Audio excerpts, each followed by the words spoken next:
하겠습니다. 성경 말씀은 구약 성경 예레미야 15장입니다.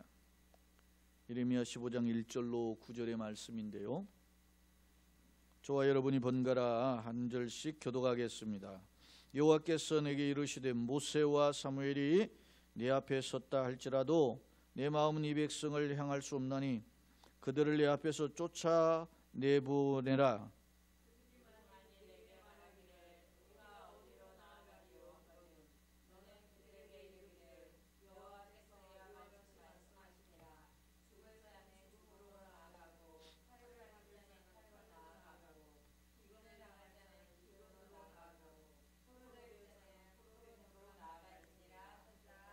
여호와의 말씀이니라. 내가 그들을 네 가지로 벌하리니 고 죽이는 칼과 찢는 개와 삼켜 멸하는 공중의 새와 땅의 짐승으로 할 것이며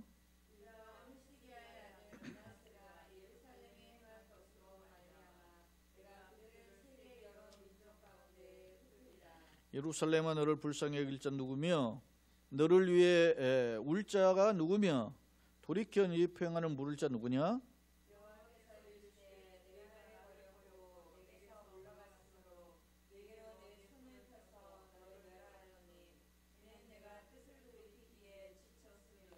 내가 그들을 그 땅의 여러 성문에서 키로 까불러 그 자식을 끊어서 내 백성을 멸하였나니 이는 그들이 자기들의 길에서 돌이키지 아니하였음이라.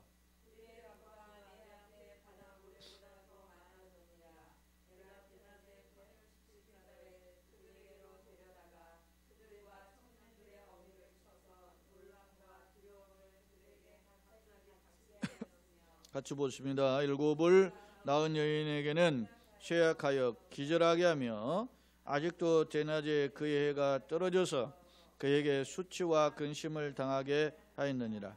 그 남은 자는 그들의 대적의 칼에 붙이리라. 여호와의 말씀이니라. 아멘. 무시무시한 말씀이어서 아멘하기가 참 조심스러운데 하나님의 말씀이 오늘도 저와 여러분 가운데 또 깨닫게 하시고 또 그 말씀에 또 우리 자신을 되돌아보고 그리고 하나님의 은혜를 사모하고 결단하는 은혜의 통로가 되시기를 예수님의 이름으로 축원합니다. 오늘은 예레미야 강의 32번째 시간으로 하나님의 응답과 예루살렘에 대한 선언이라는 제목으로 말씀을 살펴보고자 합니다. 오늘 1절로 9절의 말씀을 읽었는데요.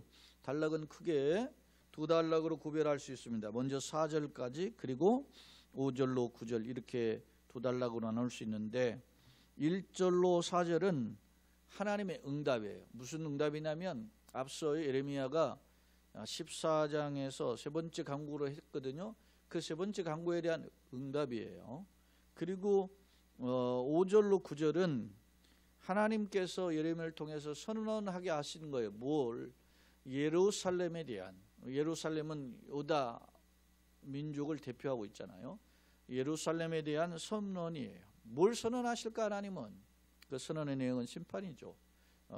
오늘 말씀을 하루에 한번 이런 측면에서 살펴보도록 하겠습니다. 자, 먼저 도입 부분의 서론을 나눠드린 교재를 통해서 살펴보도록 하고요. 우리 이제 영상으로는 서론을 영상에 캡처를 해서 서론 부분만 송출하도록 하겠습니다. 한번 같이 읽겠습니다. 앞서 예레미야는 언약에 근거하여 하나님의 자비를 간구한 바 있다. 언약은 하나님과 이스라엘 백성과의 약속이죠. 말씀으로 맺어진 약속. 레위기 26장 12절을 저는 이제 근거를 들었는데 하나님께서는 사실 레위기 26장 말씀뿐만 아니라 여러 조상으로 통해서 말씀해 줬어요. 그래서 아브라함을 통해서 주신 약속이다 해서 소위 아브라함 언약 이렇게 이야기하죠. 또 모세를 통해서 하나님의 약속해 주셨어요. 그 모세 언약이죠. 그게 율법인데 우리는 흔히 율법 계명 이렇게 표현하지만 소위 카바란트 신학자들은 그 언약 신학자들은 언약이라고 표현하는 거 모세 언약 이렇게 표현해요. 그리고 뭐 다윗을 통해서 약속을 주신 다윗 언약 이런 언약이지 않습니까?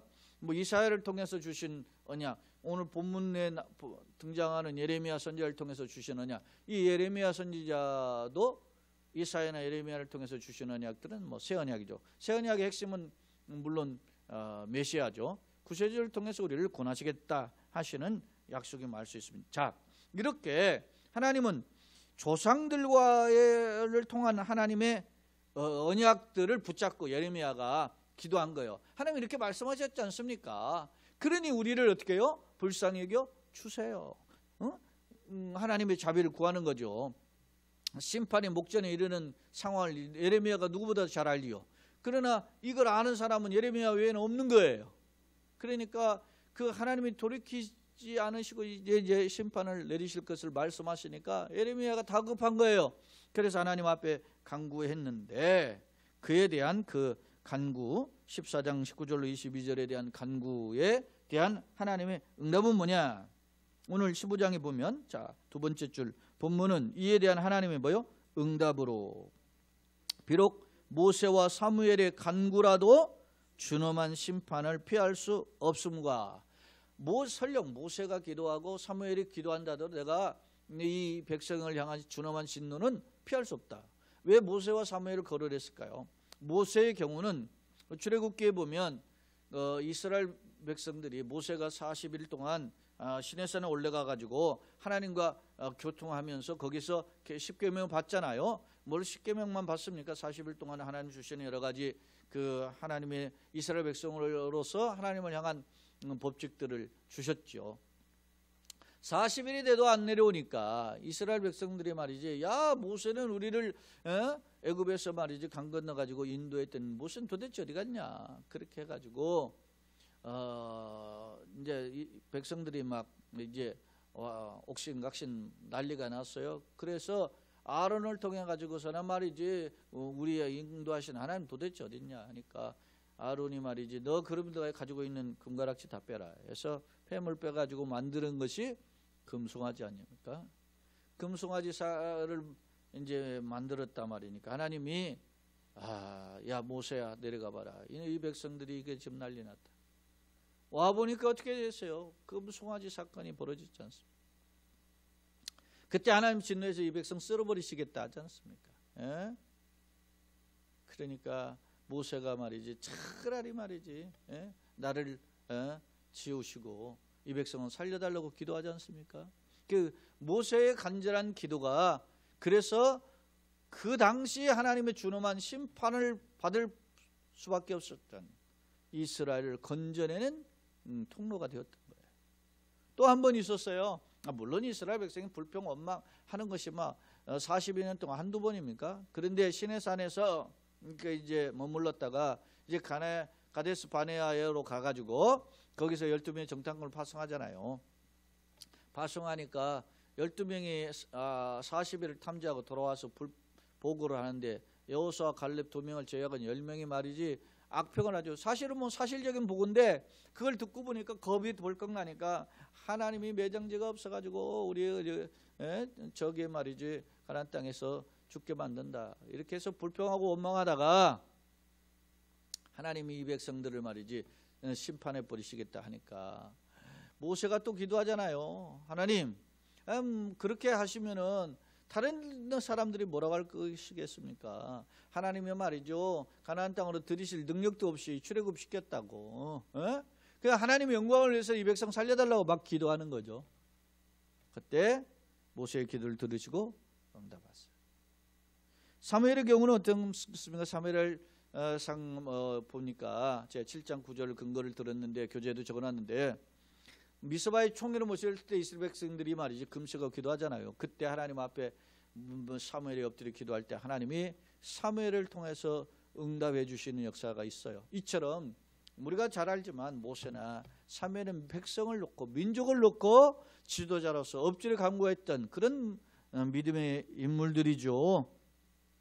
그런 하나님이 그 지도자들 그리고 그들의 기도를 통해서 하나님의 응답하셨던 적이 있었던 그 하나님이시지만 그럼에도 불구하고 준엄한 심판을 피할 수 없다라고 말씀하세요.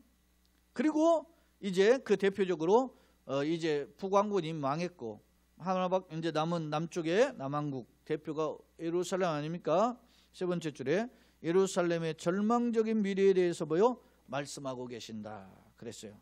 그렇다면 무슨 이유로 이런 결과를 초래해 하나님의 준엄한 심판을 피할 수 없게 되었을까?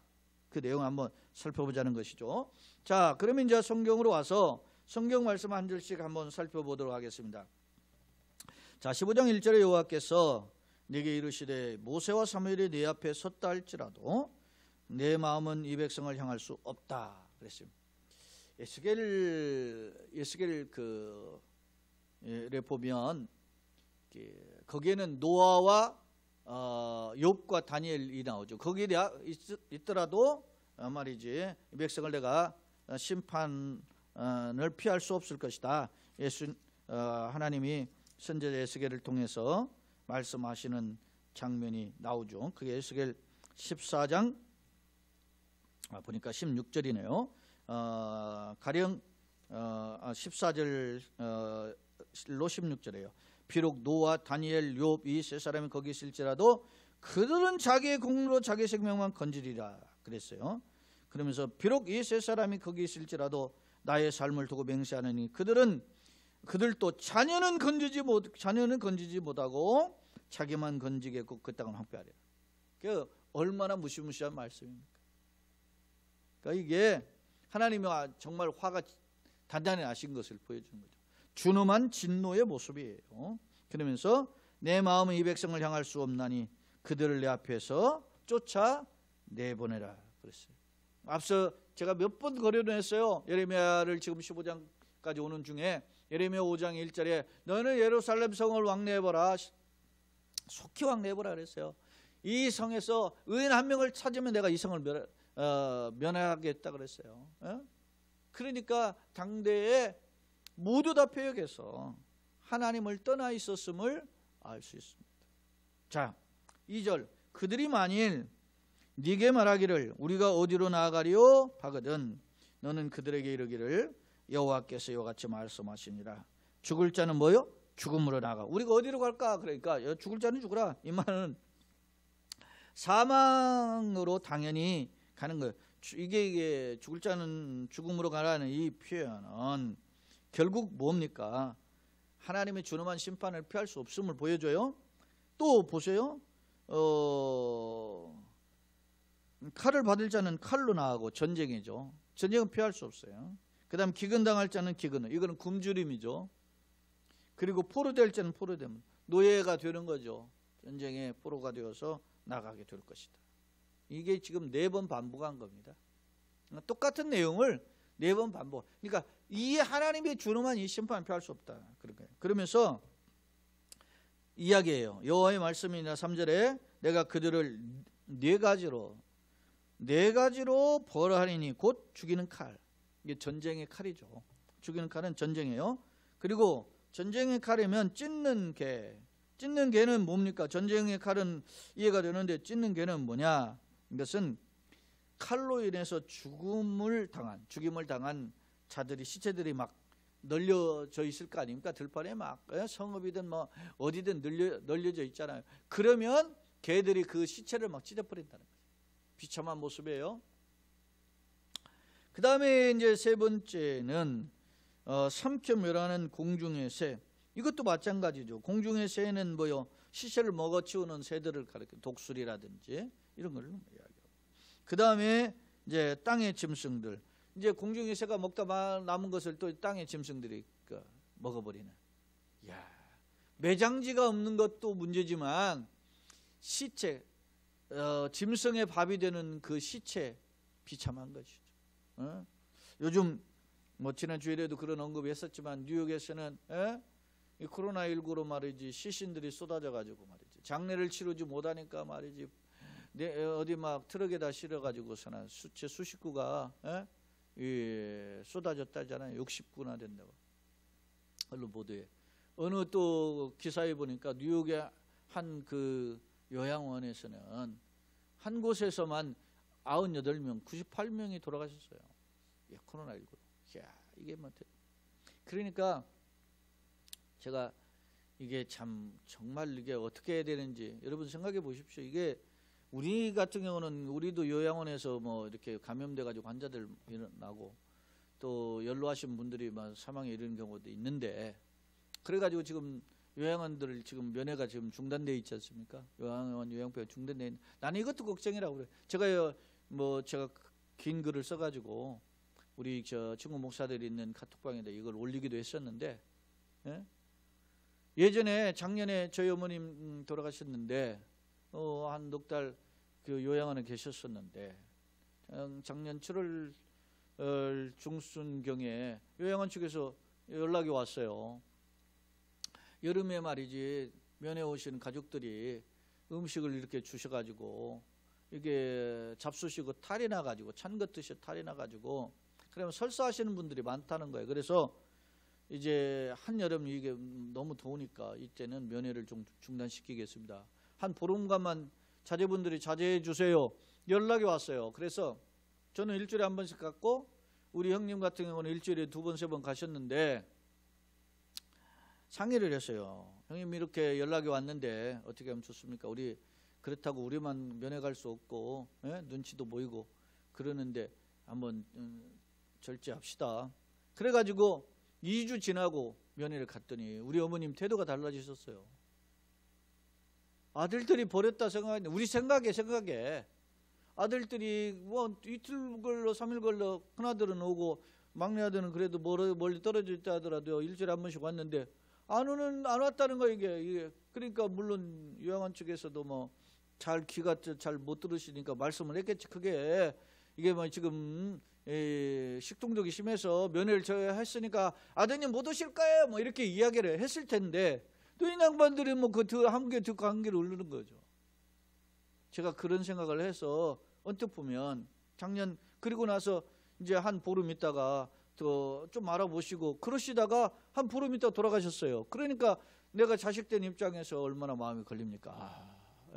아유 뭐 이렇게 그냥 오지 말라고 해도 그냥 기어코 가가지고서는 그랬어야 되는데 그런 마음이 든단 말입니다. 그런데 지금 코로나19로 지금 뭐 1월 달부터 해가지고서는 벌써 5월 달 돼가지고 지금 4개월 때 지금 만 4개월 가까이 면회가 중단됐는데 전화로는 면회할 수 있다 그래요? 그러나 노인 양반들이 이거 시시콜콜하게 어떻게 다 아냐고. 코로나19 뭐 늘 텔레비전 봐가지고서나 막 코로나19가 이렇구나 이걸 알 턱이 없는 양반들이 있을 거 아닙니까? 누워 계신 양반들 중에. 그러면 전에 그것도 띄엄띄엄 오던 자식들 아예 오지 않네. 그러면 얼마나 서러움에 있겠어요. 그러니까 뉴욕에서만 막 시체로 막 그냥 코로나로 돌아가시는 것도 슬픔이지만 안 돌아가셔도 이게 면회가 제한된 거 이게 그래요. 그래서 제가 우리 카톡방에 글을 장문의 글을 써가지고 올렸는데 제가 그래야 된다고 글을 올린 거예요. 뭐라고 썼느냐? 요양원마다 요양병원마다가 유리로 된 그 공간을 해가지고 면회실을 만들어가지고 그래가지고 가족들은 유리 바깥에 해가지고 마이크 다 해가지고서나 그렇게 해서 면회시킬 수 있는 시스템 다 만들어야 된다. 제가 그거를 적어놨어요. 그랬더니 거기 요양원에 있는 우리 친구 목사님 어머님들 모시고 있는 그 목사들 중에 2명이 강 목사님 때문에 깨르는 바가 있다고 나 뭐 어찌됐든 이더라도 한번 면회 가봐야 되겠다고 그렇게 해가지고 한 목사님 어떤 글도 올라왔더라고. 이게 뭐고 다 막는다고 능사가 아니에요. 지금 이야기가 격길로 갔는데 보세요. 지금 뭐 전쟁, 기근 뭐 이런 걸 통해서 또 포로 뭐 이게 전부 다 소위 말하면 말이죠. 어떻게 해요? 사방을 둘러봐도 피할 길이 없는 거예요. 하나님 심판을. 자, 4절. 그렇다면 왜 이런 준엄한 심판이 올 수밖에 없었는가? 앞서 예레미야가 하나님의 언약을 근거해서 기도해도 왜 하나님이 안 들어주시는가? 모세와 사무엘이 내 앞에 있어도 안 들어주신다 그러잖아요. 그 왜 그런가? 이유가 4절에 나와요. 4절. 요당 히스기야의 아들 므낫세가 예루살렘에 행한 것으로 말미암아 내가 그들을 보여 세계 여러 민족 가운데에 그들이라 그랬어요. 히스기야의 아들 므낫세. 여러분 그 솔로몬이 죽고 북왕국 남왕국, 북왕국 10지파 남왕국 2지파로 각각 나라가 갈라져서 북왕국 19명, 남왕국도 19명인데 거기에 뭐 그 섭정을 한 아달랴라고는 여자 그를 포함하면 20명인데, 이 왕들을 비교해 보면 북왕국 19명은 뭐 거의 다 뭐 선한 왕 한 명도 없고, 남왕국은 그래도 조금 선한 왕이라든지 아니면 그 중에서 대표적으로 뭐 소위 성군이라고 불려지는 왕 3명이 있어요. 그게 이제 대표적으로 여호사밧, 그 다음에 히스기야, 요시야예요. 뭐 그 밖에 이제 뭐 아사도 좀 있고 뭐 이렇게 아몬도 있고 뭐 이렇게 왕들이 있는데, 히스기야 왕이 성군 중에 하나예요. 성군이에요. 근데 히스기야가 말이죠, 하나님 앞에 그렇게 왕으로 재임한 중에 말이죠, 계획을 단행했잖아요. 그래서 말이죠, 우상을 철폐하고 이런 계획을 단행하는 왕이에요. 그런데 히스기야가 그러던 중에 북왕국을 멸망시킨 아수르가 히스기야를 쳐들어왔을 때, 히스기야가 하나님 앞에 말이죠, 기도하지 않습니까? 예? 하나님 살려달라고. 그러니까 아수르 군대 말이지 뭡니까? 12만 명을 말이지 몰살시키는 하나님의 천사를 보내가지고 그런 승리도 경험한 왕이 히스기야예요. 그런데 그러던 중에 히스기야가 어떻게 해요? 죽을 병이 걸린 거예요. 그래서 눈물로 막 히스기야가 또 기도하며 살려달라고 그랬더니 하나님이 그 히스기야 기도를 들으시고 살려주신 이령뼈가 10도 뒤로 물러가게 하는 그 기적의 표현을 통해서 살려주시는데, 생명을 15년 연장시켜 주잖아요. 그 15년 연장시켜 주는 동에 히스기야가 그냥 단순히 겔겔하면서 15년 사는 게 아니라 정력이 좋았던가 봐. 그래서 자식을 하나 낳았는데 그게 바로 므낫세예요. 요놈을 안 낳았어야 돼. 근데 이 히스기야가 낳은 이 므낫세가 왕 히스기야를 이어서 왕이 됐는데 몇 년을 통치하느냐? 55년. 이스라엘 남왕국 북왕국뿐만 아니라 통일왕국, 소위 말하면 사울, 다윗, 솔로몬, 이런 모든 역대 왕들 통틀어서 가장 오래 통치한 왕이 므낫세인데 가장 악질이에요. 이게 제가 성경을 살펴보면 가장 악질 왕 한 3명을 들 수 있는데, 그 대표적인 왕이 북왕국의 이세벨의 남편인 아하, 그리고 남왕국의 이 므낫세, 그리고 므낫세가 히스기야 아들이잖아요. 히스기야 아버지 아하스. 히스기야가 샌드위치야, 샌드위치. 아버지와 아들은 자기는 참 이게 그러니까 신앙을 한데 제대로 물려주는 것이 얼마나 어려운지 몰라요. 바라기는 우리가 이게 격가지이긴 하지만 바라기는 우리의 가정이 신앙을 제대로 물려주고 물려받는 축복의 가정 되기를 예수님으로 축원합니다. 그것처럼 축복이 없어요. 응? 이 55년 사는 동안 못된 짓을 많이 했는데 열왕기상 21장을 보면은요, 그 내용이 쭉 나와요.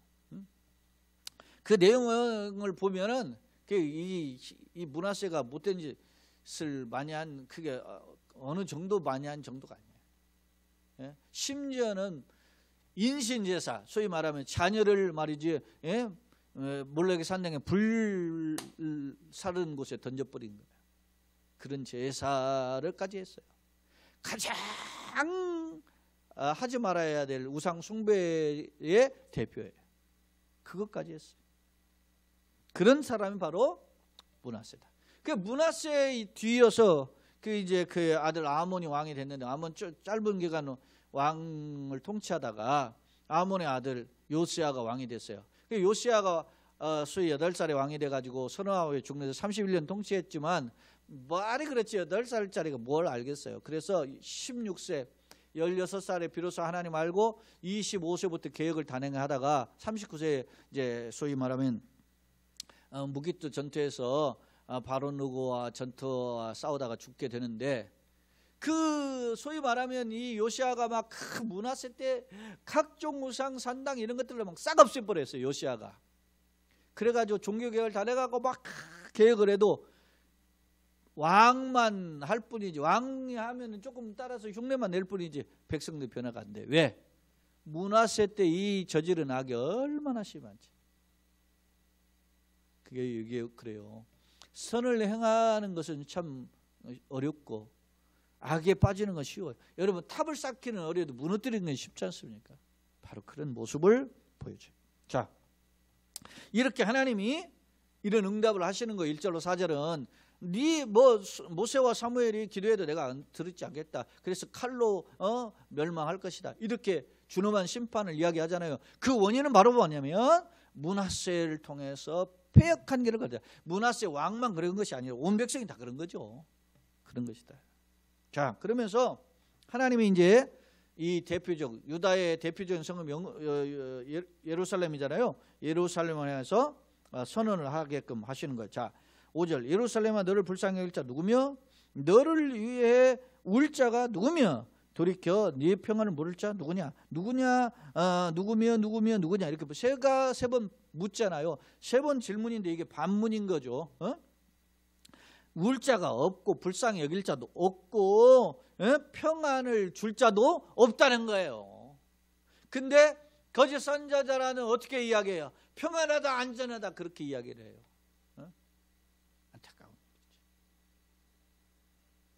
어제 저녁인가 이렇게 기사가 하나 올라왔는데 무슨 어느 교회에서는 훈련시키느라고 뭐 인분을 먹게 했다 그러는데 참나 이게 지금 요즘 어느 시대인데 이 친구는. 근데 내가 오늘 검색해 보니까 그게 또 우리 교단이네. 이게 교회도 크던데 먹으란 놈과 먹는 놈이 똑같아. 그게 참 진리가 뭔지를 모르니까 그런 것을 아는 거야. 안타까운 일이 벌어지고 있어요. 자 보세요. 여호와께서 이르시되 네가 나를 버렸고 그랬어요. 왜 심판을 당하느냐? 네가 나를 버렸기 때문이다. 그 다음에서 내게서 물러가서 떠났다는, 물러가다라는 말은 떠났다는 말이에요. 하나님을 버리고 떠났다. 이게 제가 교재에는 적어놨어요. 물러갔다는 말은 아우르텔레키라고 하는 이 표현인데 이 히브리어로 그 내용을 제가 이게 원문 주석을 보니까 네가 계속 뒷걸음질 쳤다 그런 말이에요. 그러니까 하나님을 멀리하고 계속 점점 뒤로 뒷걸음질 친 거예요. 하나님 떠난 거예요. 그러니까 하나님이 주시는 기회 그걸 버린 거죠. 그리고 하나님의 인내 길이 참으심에도 끝까지 외면하고 딴 길로 간 거예요. 그래서 결국은 돌이킬 수 없는 상황에 이르렀다는 것이죠. 그래서 나를 버렸고 내게서 물러갔으므로 네게로 내 손을 펴서 너를 면하였노니 이는 내 뜻을 돌이키기에 지쳤다. 하나님이 세상 생각해 보십시오. 하나님이 독생자를 주기까지 우리를 사랑하세요. 하나님이 보시기에 우리를 만드시고 심히 좋아하셨. 그런 하나님인데 이스라엘 백성을 택해가지고 구덩이 같은 지렁이 같은 그런 존재인데도 택하시고 지난번에도 우리가 주일 예배 때 살펴봤잖아요. 여수른이라 불렀잖아요. 의로운 자라고 부른 거예요. 여수른이 의로운. 그렇게 부른 이스라엘 백성인데도 그들이 하나님을 버리고 뒷걸음질 친 거예요. 그러니까 하나님이 이제는 하나님의 뜻을 돌이켜서 징계하시려고 하다 뜻을 돌이켜서 용서해 주신 그런 것을 지쳤다 이렇게 표현하고 있어요. 자 7절 내가 그들을 그 땅의 여러 성문에서 키로 까불러. 이게 아마 탈곡하는 장면이죠. 까불러 그 자식을 끊어서 내 백성을 멸하였나니. 우리가 키질을 하면은 그러지 알곡은 떨어지고 쭉쭉이 날아가지 않습니까? 그런 것을 보는 거예요. 하나님의 그 심판의 키질에 지금 해당된다는 걸 보여주죠. 그 자식을 끊어서 내 백성을 멸하였나니 이는 그들이 자기들의 길에서 돌이키지 아니하다. 돌이킨다는 것은 회개 아닙니까? 하나님 가장 기뻐하는 것은 회개인 거예요. 여러분 보세요. 탕자가 아버지의 은총을 덧입을 수 있는 비결이 뭡니까? 돌아오는 거. 살 길은 아버지 집밖에 없다. 그래서 돌아가는 거예요. 회개는 천부의 의지 없어서 손 들고 옵니다 그랬잖아요. 어메이징 그레이스잖아요. 나 같은 죄인 살리신 주 은혜 놀라워. 나 같은 죄인인데도 그 어메이징 그레이스 작사가가 존 러튼 아닙니까? 이 사람이 노예선 선장 출신 아닙니까? 근데 나중에 이제 목사님이 목회자가 됐는데 그걸 저버리고 청산하고 하나님께 돌아와 보니까 나 같은 죄인이 없는 거예요. 근데 나를 건져주신 하나님의 은혜가 어때요? 너무너무 놀라워. 그러니까 어메이징 그레이스가 되는 거예요. 놀라운 은혜죠. 우리가 이 은혜의 손길을 우리가 덧입어서 이 자리에 있는 줄로 믿습니다. 그런데 당시 이렇게 하나님의 손길을 벌렸는데도 이스라엘 백성들은 돌이키지 않았다 그랬어요. 자, 그 결과 어떻게 됩니까? 마지막 8절 9절인데요. 그들의 과부가 내 앞에 뭐요? 바다 모래보다 더 많아졌다. 아이고, 바다 모래 셀 수가 있어. 여러분, 한 주먹 모래를 쥐고 세보아요. 셀 수가 있나? 근데 과부가 바다 모래처럼 많아졌다. 이 말은, 과부라는 말은 남편 다 죽었다는 말이에요. 어디서 죽습니까? 전쟁에서 죽고 칼로 다 짓밟혀서 죽는 거예요. 찾아볼 수 없는 거예요, 이 남자라는 존재가. 이런 비극이 이르게 될 것이다. 내가 대낮에 파멸시킬 자를 그들에게로 뭐요? 데려다가. 대낮에, 밤중에 갑자기 가는 것도 아니고 대낮에 오는 거예요. 사람들 보기에는 막 대낮에 도둑 들어오면 다 막잖아요. 그런 곳이 뭐예요? 대낮은 그런 곳이에요. 광명한 시기에 눈에 뻔히 보이는 상황 속에서 당하는 거예요. 밤에 자다가 뭐 불나가지고 어느 집이 제주도 같은 경우는 일가족이 말이지 어린이날 불나가지고 다 죽었지 않습니까? 이게 비참하잖아요. 그 원인을 조사해 보니까 소방서에서 조사해 보니까 아마 가스불을 켜놓고 가족이 방 안에 있다가 같이 그래서 화재에서 결국 피하지 못하고 죽었다. 낮에 했으면 그 사람들이 그렇게 당했겠어요. 그러나 오늘 성경 뭐라고요? 대낮에도 피할 수 없는 상황이 닥치게 될 것임을 보여줘요. 이는 그들이 그러면 왜 이렇게 됐는가? 이는 그들이 자기들의 길에서 뭐요? 돌이키지 않았죠. 자, 보세요. 대낮에 파멸시킬 자를 그들에게로 데려다가 그들의 뭐요? 그들과 청년들의 뭐요? 어미를 쳐서 놀람과 두려움을 그들에게 갑자기 닥치게 했다. 제가 이게 주석이 보니까 소위 말하는 셉투아진트라고 70인경이나 소위 말하는 벌게이트라고 라틴 역본에도 보면 그들과 그들을 청년 그렇게 표현하고 어미를 어머니라고 했어요. 이게 어떤 학자는 이렇게 표현했어요. 제가 교재도 그걸 간략하게 적긴 했는데 그게 보면 이런 거라는 거죠. 소위 예루살렘은 어머니 역할을 한다요. 어머니 모성. 그리고 작은 성읍들은 사람이 사는 공간이잖아요. 그러니까 예루살렘은 어머니, 그리고 청년은 청년들은 그 작은 성읍들인데, 그러니까 모든 성읍들을 가리킨다는 거예요. 이게 그 청년들과 그 어머니라는 표현은, 그러니까 이스라엘을 총체적인 표현을 가리킨데 그들의 피할 수 없을 것이다. 어떻게 해요? 어미를 쳐서 놀람과 두려움을 그들에게 갑자기 닥치게 하였으며. 그 다음 9절에 마지막 절인데요. 일곱을 낳은 여인. 일곱은 완전수 아닙니까? 일곱은 많은 자식을 낳았다라 그런 뜻이에요. 많은 자녀를 낳은 여인에게는 쇠약하여 기절하게 하며. 왜 기절할까요? 자식들이 다 죽어버리니까. 지금 제가 이게 문구를 이렇게 구절을 생각하면서 오늘 제가 이렇게 교재를 이렇게 작성하면서 생각한 게 소위 말하면 라이언 일부형 구하기 나오지 않습니까? 형제들이 있는데 전쟁에서 다 죽으니까 친히 말이지 장성이 마지막 남은 막내 아들 살리기 위해서 부대를 파견하는 거잖아요. 그렇게 해가지고서는 이 라이언 일병 하나 구하는 거예요. 아니 한 사람 구하는 것 때문에 왜 우리가 죽어있냐 불평하다가 그 사람들이 다 죽어가지 않습니까? 남은 사람 다 죽어요. 그 파견됐던 사람. 톰 행크스가 불사조로 알려진 대장 아닙니까? 근데도 톰 행크스까지 마지막 죽어요. 라이언 일병이 자기를 구해준 그것을 기억하고 마지막 무덤 앞에 서잖아요. 제가 당신들의 목숨을 바친 만큼 값진 인생을 살았다고 말해줄 수 있었으면 좋겠다라는 게 자기의 소망이지 않습니까? 그 노년이 돼가지고 손자들과 데리고 와가지고 그 라이언 일병 구하기 영화가 참 멋있는 영화예요. 자, 그 한 사람의 자식 아직도 소중한데 그 많은 자식이 다 죽어가 버렸어요. 여기 보세요. 쇠약하게 기절하게 하며 아직도 대낮에 그의 애가 떨어져서 그에게 뭐요? 수치와 근심을 당하래. 멀쩡한 대낮에 근심을 당하는 거, 수치와 근심. 그 남은 자는 그들의 뭐요? 대적의 칼에 붙이리라. 피한 것 같은데 어떻게 해요? 아직도 적군의 칼에 피할 수 없음을 보여주는 거예요. 그게 뭐라는 거예요? 여호와의 말씀. 그래서 제가 예루살렘에 대한 뭐요? 선언이다. 하나님의 선언인 거예요. 하나님의 예레미야에 대한 1절로 4절은 기도의 응답이고 5절 9절은 이스라엘 백성 예루살렘의 유다에 대한 하나님의 뭐요? 선포인 거예요. 자, 교절에 한번 오겠습니다.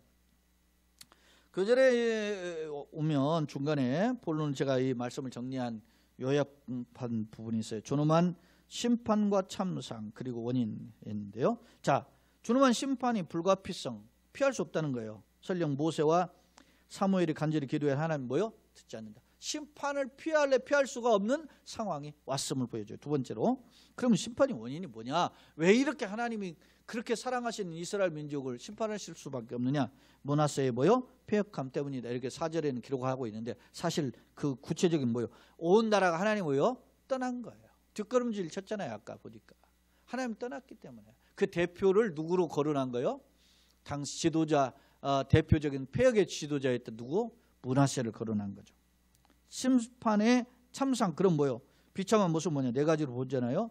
앞서 네 가지가 그 전쟁의 칼, 뭐 그걸 또 피했더니 말이죠. 뭐 개들, 그리고 공중의 새, 그리고 땅의 짐승들, 이렇게 해가지고 그 뭡니까?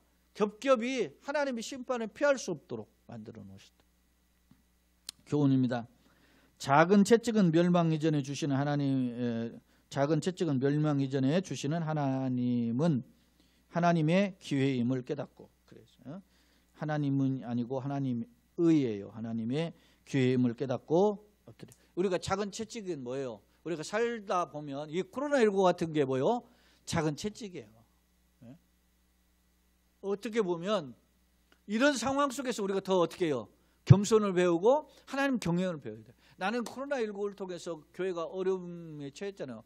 10주 넘도록 2달 부름간 공적 예배를 못하고 이렇게 중단하는 상황에서 우리가 현장 예배에 수종하면 얼마나 귀한지 깨닫게 되었잖아요. 근데 이렇게 잃은 것도 있지만 이걸 뭘 깨달은 거예요? 하나님께 예배하면 얼마나 소중한지 이걸 깨닫게 되었잖아요. 그러니까 우리가 겸손해야 된다. 한번 하나님 훅 불어버리시면은 바다 홍해를 콧김으로 갈르시는 하나님인데 한 번 부르시면 세상 한 방에 훅 간다. 응? 이걸 보여주신 거거든요. 그러니까 우리가 코로나19를 통해서 돈도 잃고 건강도 잃고 환경적 어떤 장애물이 생겨가지고 여러 가지 많이 잃어요. 그러나 잃은 것도 있지만 얻은 것이 있어야 돼. 그게 뭐예요?